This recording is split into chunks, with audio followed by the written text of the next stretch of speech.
Continuamos con más información internacional. Precisamente como lo anunciábamos antes de irnos a la pausa, vamos a analizar qué está ocurriendo entre Rusia y Ucrania, por qué se involucran países como Estados Unidos y otros también en este proceso, en esta crisis, en este conflicto.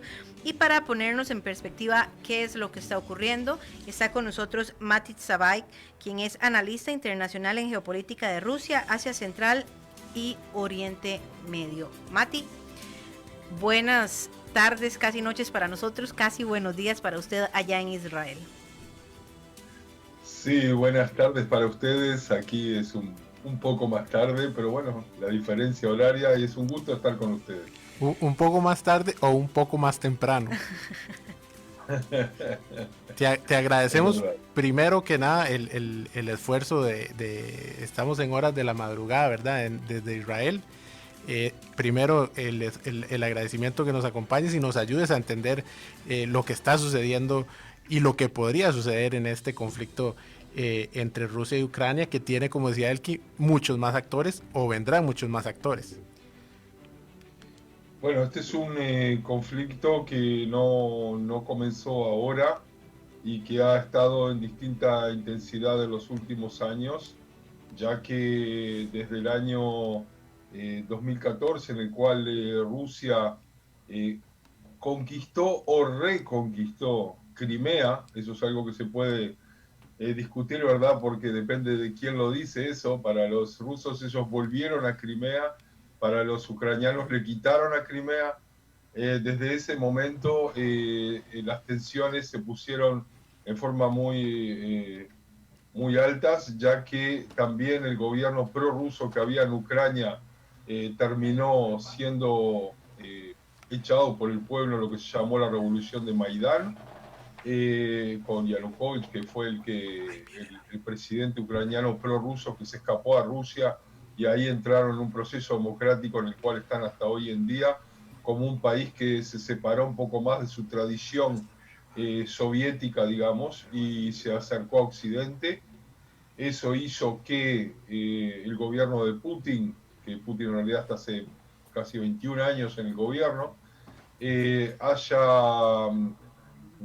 apoyado a separatistas prorrusos, que son la mayoría desde el punto de vista étnico, digamos, o de lengua, en el cual en el este, en las zonas de Donetsk y Lugansk, son zonas muy grandes en el este de Ucrania,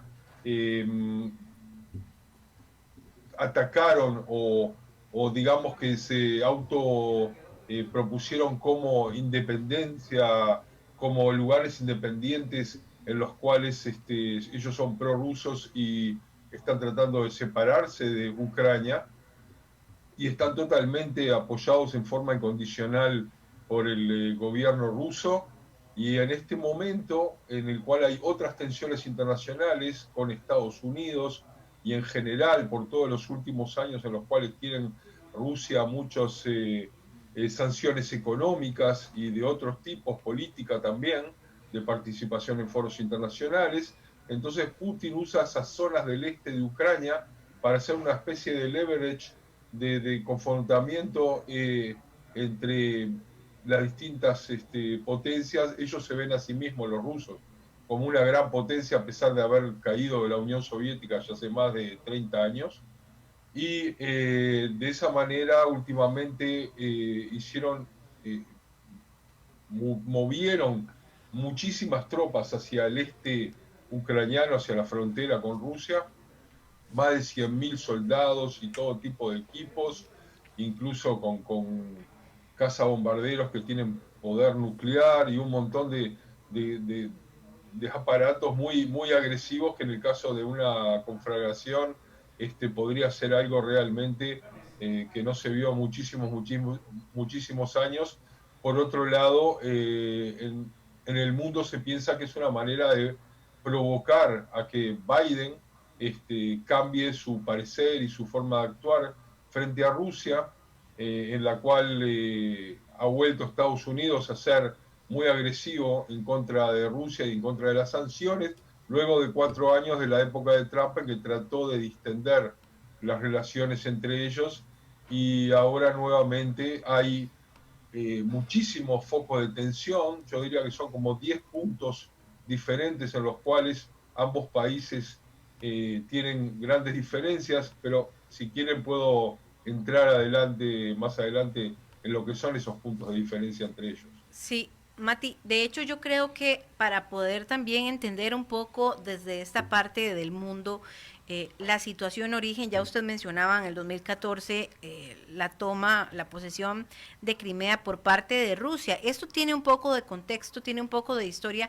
que yo creo que no deberíamos dejar por fuera para poder también ir creándonos esa idea y ese escenario, porque Crimea además es un punto estratégico bastante importante militarmente hablando para ambas naciones, pero con mayor fuerza para Rusia, y eso también es importante destacarlo. E incluso en su momento, en el pasado, tuve la oportunidad de estudiar un poquito sobre este tema, específicamente de Crimea, y un experto leía y escuchaba una noticia en ese entonces, hace ya algunos años, que decía que esto incluso de haberse manejado de una forma diferente por Rusia, podría haber provocado una tercera guerra mundial.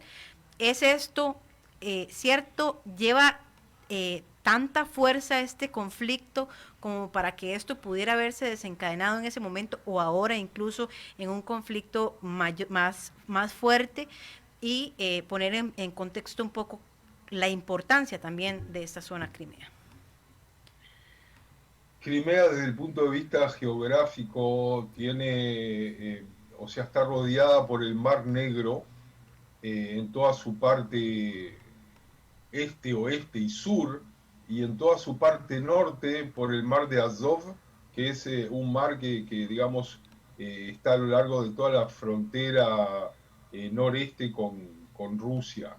Pero eso no es lo importante. Lo importante es que Crimea es históricamente un lugar, bueno, hace 400 años fue conquistada también por otros poderes, fue rusa durante mucho tiempo, y en los años 50, cuando todavía era parte de la Unión Soviética, se la dieron digamos, en forma simbólica, se la dieron de regalo a, a Ucrania, porque la Unión Soviética no podía, o sea, seguía teniendo su conformación como distintos estados, pero no se veían a sí mismos como estados que se iban a caer y a separar nuevamente. Entonces quedó como parte, porque geográficamente parece parte de Ucrania, pero ahí además también había toda la flota de la Unión Soviética, de la Navy de la Unión Soviética, o sea, de todas las fuerzas del mar, todos estaban ahí, y cuando Ucrania se hizo independiente, entonces como que tuvo que separarse de Rusia, y Rusia perdía un lugar estratégico, el único que salía como puerto a un mar de aguas calientes, porque en Rusia, que es gigantesca, en todo el norte no tiene puertos de aguas calientes en los cuales pueda usar todo el año el puerto, sino que gran parte del año están congelados. Entonces, desde todo punto de vista es muy estratégico. Y además está la parte psicológica. Cuando se vino abajo toda la Unión Soviética y los distintos países del este de Europa pasaron a ser parte de la esfera occidental y a ser parte también políticamente de la Unión Europea, los rusos lo que vieron es que cada vez más las fronteras de Europa occidental iban llegando a sus propias fronteras. Entonces, en este momento, los países bálticos, Polonia, etcétera, todos están ya, Hungría, con tropas de la OTAN sobre frontera rusa. Y el hecho de que también perder, entre comillas, a Ucrania para que sea parte de Europa, que sea parte de la cultura occidental, y que tengan incluso tropas de la OTAN sobre la frontera rusa, es una afrenta que para los rusos es muy, muy grande, y es como una especie de línea roja en la cual no quieren pasar, y por eso también pasó lo que sucedió con estas zonas, esos territorios semi-independientes de Lugansk y Donetsk, que le llaman, en los cuales los prorrusos están tratando de hacer una zona independiente que se separe de Ucrania, y que no deje tanto entrar dentro de Rusia a tropas que en el futuro podrían ser tropas de la OTAN, bien profundo frente a la frontera rusa. Entonces, desde todos esos puntos de vista, para Putin eso es una afrenta, pero la palabra no puede ser solo afrenta, porque estamos en un mundo real en el cual hay intereses económicos, en el cual, por supuesto, no se olviden que Europa está por llegar el invierno, necesitan de mucho gas y la principal suministradora de gas es Rusia hacia Europa, y además están haciendo un nuevo Gasoducto. caño, gasoducto hacia gigantesco desde Rusia hacia Europa, que se llama el Nord Stream 2, estaba el Nord Stream 1 ya, y Alemania y todos los países de Europa no quieren dejar de recibir ese gas. Entonces, por un lado, tienen muchas críticas y hacen sanciones contra el régimen de Putin, y por otro lado, están tratando de recibir suministro de gas. Entonces, están todos unos contra otros en una posición de chantaje mutuo. Y todo eso en el medio de que también, con todas las diferencias que tienen con Estados Unidos, se les han puesto más y más sanciones, más que nada económicas, sobre gente allegada a Putin y que tiene mucha fuerza económica, que no puede descongelar cuentas en Suiza o en Estados Unidos mismo que tenían. Y todo eso junto hace que haya una gran tensión. Precisamente yo quería preguntarle sobre esto de la OTAN, de las líneas rojas. ¿Qué tanto peso, qué tanto influye la presencia de militares de la OTAN en las líneas fronterizas alrededor de la zona de Rusia? ¿Qué tanto peso tiene para que Putin definitivamente esté negándose a la presencia de la OTAN en Ucrania? ¿Qué tanta trascendencia? Y además un poco, ¿verdad?, reforzar lo que usted mencionaba ahora, el choque de ideologías políticas con las necesidades económicas también en la región es parte de lo que se desencadena para que no existan conflictos incluso mayores. Desde el punto de vista de diferencias de ideologías políticas, quiero recordarles que ya no existen. Es decir, la Unión Soviética y su ideología comunista cayeron en el año 89, 90 o 91 en forma total, hace 30 años. O sea que estamos entre un mundo occidental capitalista frente a Rusia, que es un país, incluso he vivido allí desempeñándome como diplomático, casi 6 años.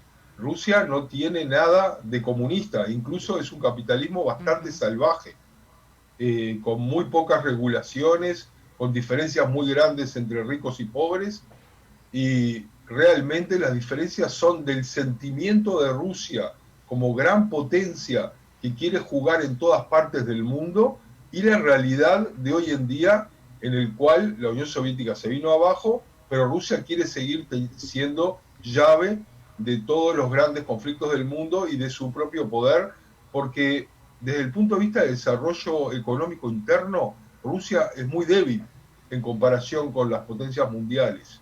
Incluso ya no se trata solo de Estados Unidos o Europa, también de China, de Corea, de Japón. O sea, está mucho menos desarrollada en forma interna, pero quiere seguir teniendo esa fuerza geopolítica y militar en la cual se imponen como gran potencia.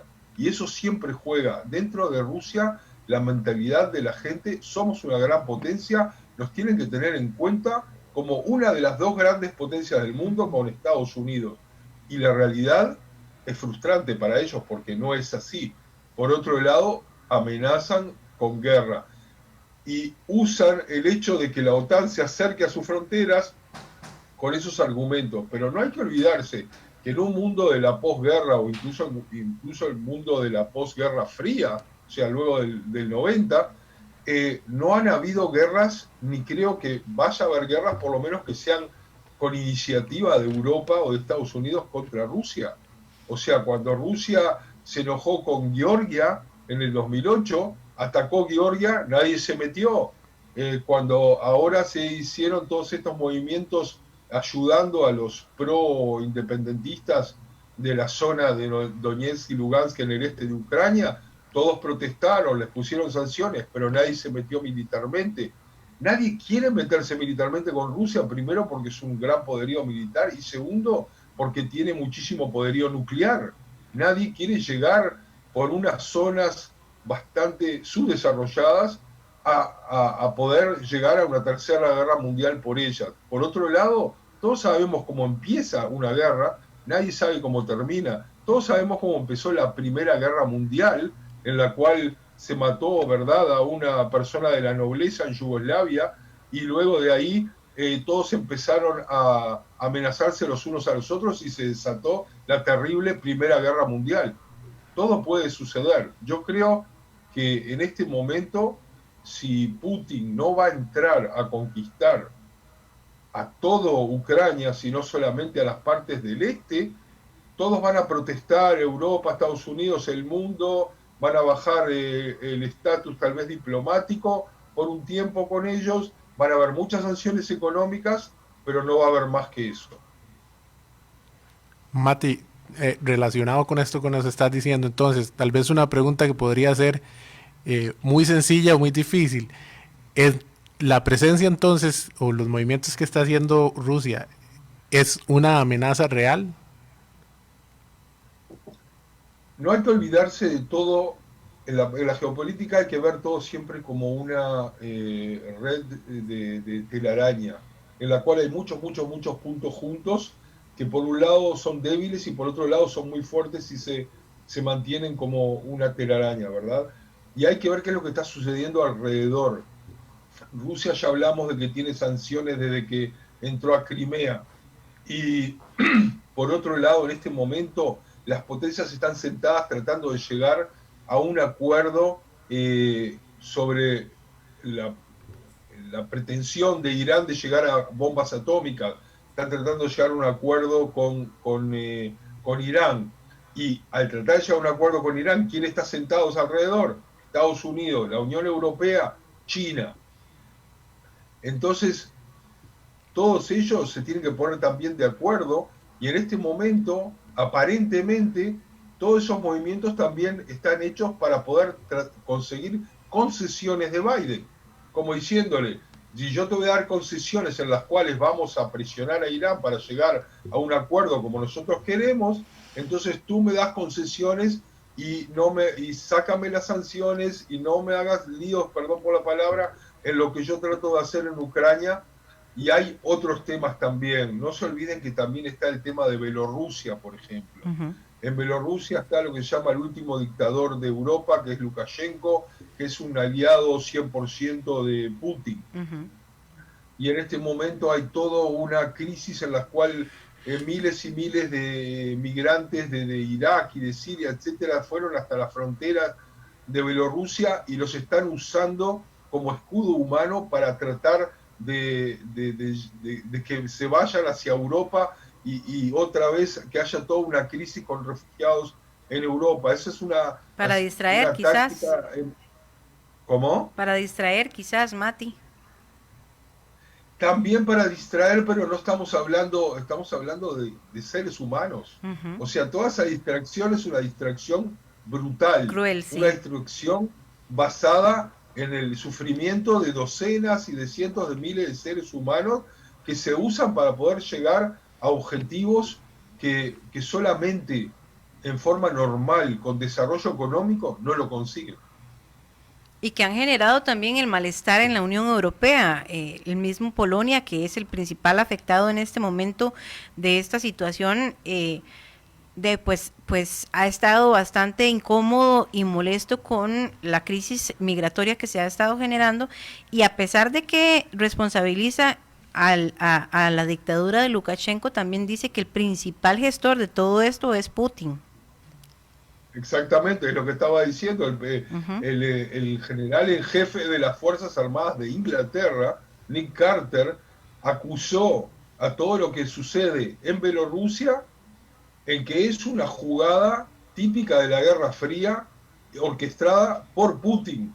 Uh-huh. Lukashenko es solo un peón que lo ayuda a llevar adelante su movimiento de ajedrez geopolítico, a las espaldas de mucha gente, por supuesto. Pero ahí resulta interesante. Eso es lo que estaba explicando. Ajá, resulta interesante también porque la fuerza como tal vez para analizar un poco ese escenario, porque resulta muy interesante la fuerza que el presidente de Rusia tiene en países precisamente como Bielorrusia, y usted lo mencionaba ahora, ¿verdad? Que tampoco ha sido ya tan fuerte en otros países, incluso en los que podría coincidir en algunas filosofías, ideologías, no sé cómo llamarlo.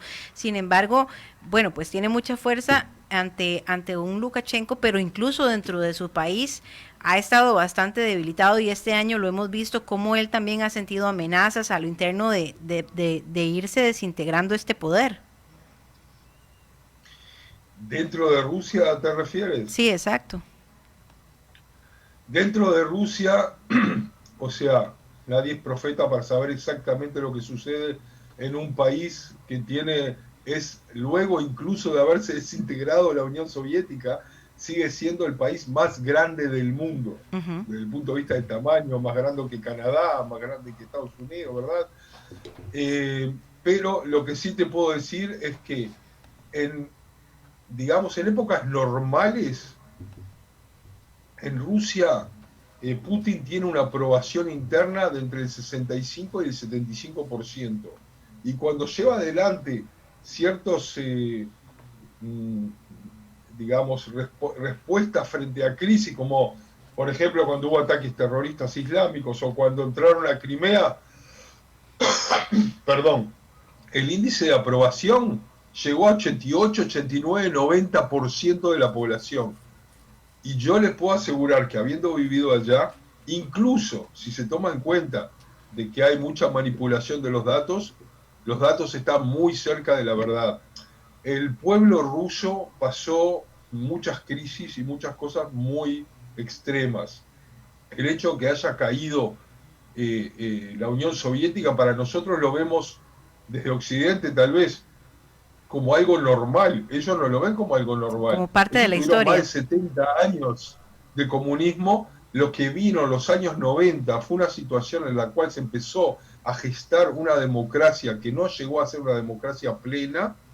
Las calles eran tipo Chicago de los años 20. Habían bandas que se disparaban en las calles por toda Rusia, y lo que estaban tratando de hacer era de quedarse cada banda con más fábricas, con todos los medios de producción, y empezar a formar un país en el cual hay una élite que son dueños de todos los medios de producción que tenía el país, en gas, en petróleo, en fábricas metalúrgicas, o incluso en vender todos los restos del ejército que había caído, ¿verdad?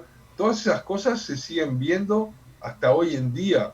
Pero cuando vino Putin en el año 2000, fines del 99, principio del 2000, entonces a partir de ese momento puso orden, y hoy en día no es agradable incluso decirlo, pero el ruso promedio no le interesa ni la palabra democracia ni la palabra derechos humanos, le interesa solamente la palabra estabilidad.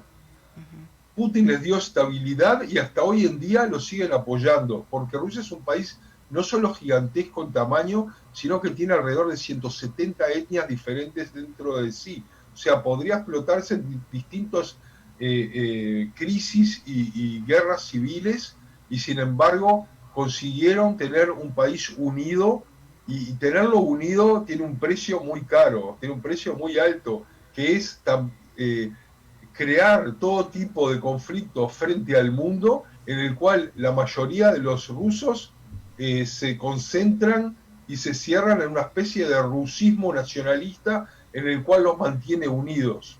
Hay varias cosas que dentro de Rusia hasta hoy en día los mantienen unidos. Por ejemplo, el recuerdo de la victoria sobre los nazis en el 45. En Rusia, el que vive en Rusia lo sabe, se vive como si hubiera terminado ayer de tarde. Para unos algo que pasó hace 75, 80 años, para ellos sigue siendo vivo, y lo sienten en la carne, en la piel, porque son todos hijos o nietos o bisnietos de gente que luchó y le ganó a los nazis. Y hasta hoy en día eso es algo que los une como país ruso. Yo no estoy hablando ni a favor ni en contra, estoy hablando de algo que sucede y que hay que entender un poco la psicología de los rusos, que se ven de alguna manera amenazados en sus fronteras, en lo que podría ser en el futuro otra guerra contra los rusos. Ellos siempre se ven con una especie de frustración en la cual quieren mostrar al mundo que tienen una gran cultura, que tienen lo que ofrecer al mundo y que el mundo no los entiende. Y eso es algo que se ve con cada persona que uno habla dentro de Rusia. Y se ve en los actos del gobierno. Es parte de todo lo que está sucediendo también. Mati, ya nos queda muy pocos minutos. Retomando un poco el conflicto entre Rusia y Ucrania, esta semana el presidente de Estados Unidos, Joe Biden, incluso sostuvo una reunión virtual con el presidente de Rusia en el que sí le afirma, ¿verdad?, que evite un confrontamiento con Ucrania, el despliegue de tropas, que son más de 90,000 efectivos en la frontera, y el presidente de Rusia, Putin, le asegura que no hay ningún plan, por lo menos de invasión rusa a Ucrania. Sin embargo, sí se especula que podría haber a principios del próximo año un movimiento que podría aumentar a 175,000 incluso los efectivos presentes. Sí, para agregar ahí, según lo que dice el Servicio Secreto de Estados Unidos, podría llegar a 175,000. En esta reunión también, Mati, para saber si es un punto a tomar en cuenta, Biden habla no de presencia militar en este momento, pero sí de sanciones económicas. Estas sanciones económicas realmente pesan o pesarían para que Rusia haga o no haga algún movimiento. Las sanciones económicas seguirían otras sanciones económicas que están en este momento sobre Rusia, desde que se hizo hace años atrás, algo que se llamó la Carta Magnitsky, que es sobre una persona, un disidente, en el cual mostró todos los problemas internos y la forma de actuar de la gente alrededor de Putin, por la cual se les pusieron muchísimas controles a sus fortunas personales en Europa, en Estados Unidos, y un montón también de limitaciones a exportaciones, etcétera, por lo cual ya en su momento, incluso después de Crimea, de lo que pasó en Crimea, Rusia se había ya enfrentado a todas esas sanciones, por ejemplo, con contrasanciones. Por ejemplo, dejó de comprar quesos y embutidos europeos, que a los rusos les encanta, y mostraban por la televisión en los noticieros cómo la gente, los importadores que traían quesos y embutidos, los hacían pilas en las calles y los pasaban por arriba y los aplanaban y los destrozaban. Decían, nosotros no vamos a comprar cosas europeas, vamos a hacerlas por nuestra propia cuenta.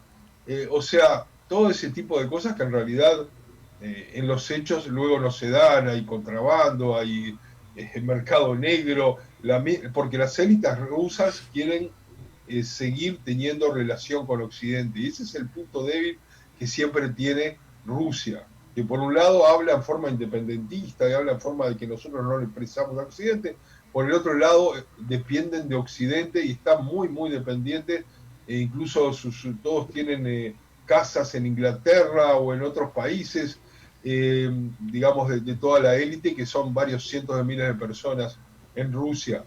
Si van a haber nuevas sanciones, van a ser sanciones a más cuentas de más gente allegada a Putin para que le duelan el bolsillo, pero de alguna manera siempre saben cómo saltearla con todo tipo de trucos, pasando el dinero a nombres de otros, etcétera. Se sabe que a largo plazo eso no dura. Lo que sí querían hacerle como forma de que le duela es desconectarlo del SWIFT, o sea, del sistema internacional en el cual se puede convertir el rublo, la moneda rusa, en dólar. Que también desde hace años dentro de Rusia se dice, vamos a hacer un sistema paralelo junto con China para poder no estar dependiente de ese SWIFT, y amenazan con eso, pero nunca lo hacen. Entonces, porque realmente el gran mundo y los grandes capitales no se mueven de la manera que ellos quisieran.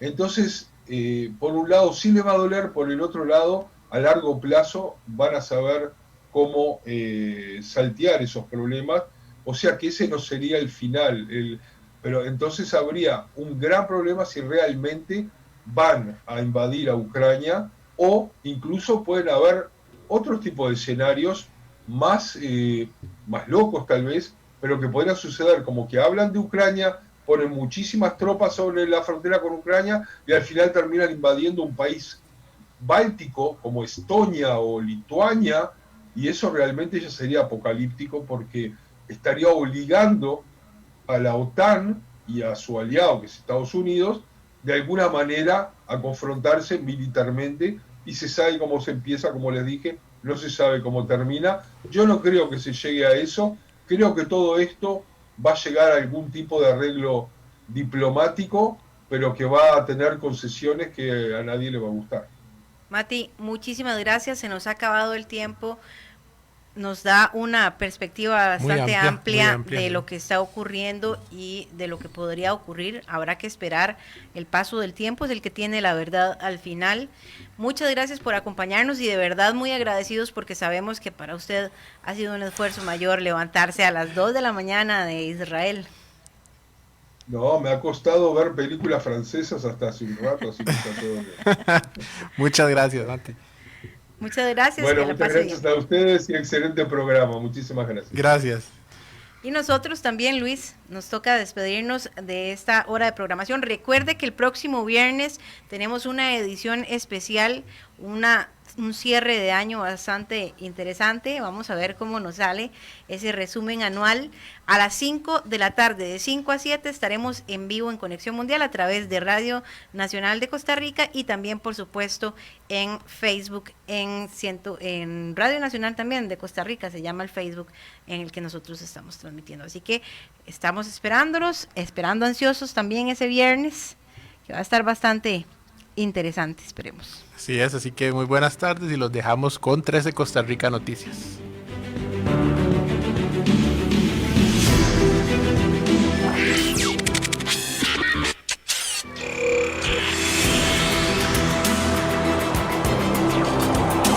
Nos despedimos.